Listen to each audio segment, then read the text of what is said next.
राज्यसभा सीटों के लिए निर्वाचन प्रक्रिया शुरू हो चुकी है। निर्वाचन विभाग ने अधिसूचना जारी करते हुए नामांकन प्रक्रिया की शुरुआत कर दी है। हालांकि चुनाव प्रक्रिया शुरू होने के बावजूद बीजेपी और कांग्रेस ने अभी तक अपने उम्मीदवारों के नाम घोषित नहीं किए हैं। ऐसे में सियासी हलचल तेज हो गई है और दावेदार जयपुर से लेकर दिल्ली तक सक्रिय हैं। दोनों दलों के उम्मीदवारों के चयन को लेकर मंथन जारी है।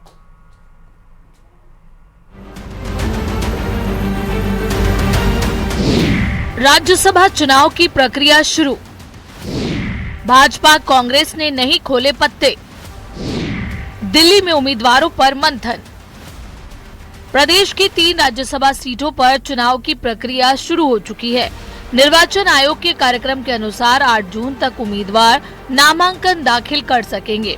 9 जून को नामांकन पत्रों की जांच होगी, जबकि 11 जून तक नाम वापस लिए जा सकेंगे। इसके बाद उम्मीदवारों की अंतिम सूची जारी होगी।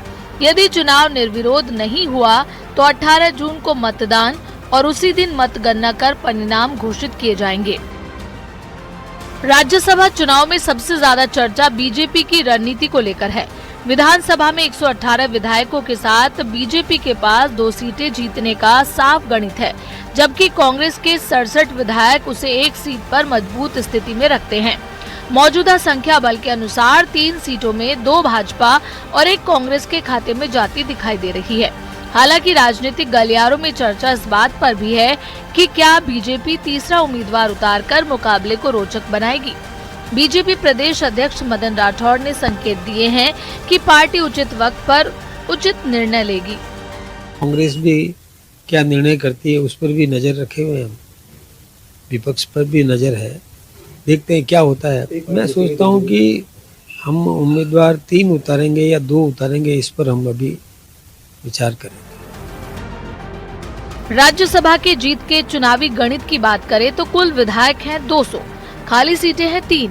1 सीट के लिए जरूरी है 51 वोट। बीजेपी के पास है 118, कांग्रेस के पास 67, भारत आदिवासी पार्टी के पास 4 और निर्दलीय 8, बीएसपी के 2, राष्ट्रीय लोक दल का 1। और संभावित जो स्थिति है उसके मुताबिक बीजेपी और कांग्रेस दोनों में बीजेपी को 2 और कांग्रेस को 1 सीट मिल सकती है।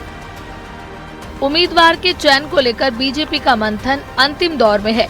मुख्यमंत्री भजनलाल शर्मा और प्रदेश अध्यक्ष मदन राठौड़ दिल्ली में केंद्रीय नेतृत्व के साथ संभावित नामों पर चर्चा कर रहे हैं।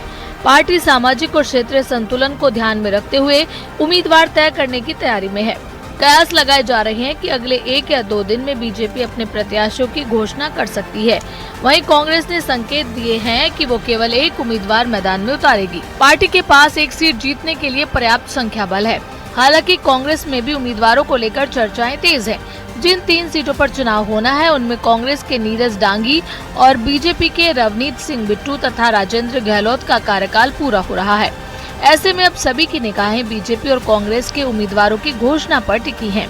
जयपुर से न्यूज़ 18 राजस्थान के लिए सुधीर शर्मा की रिपोर्ट।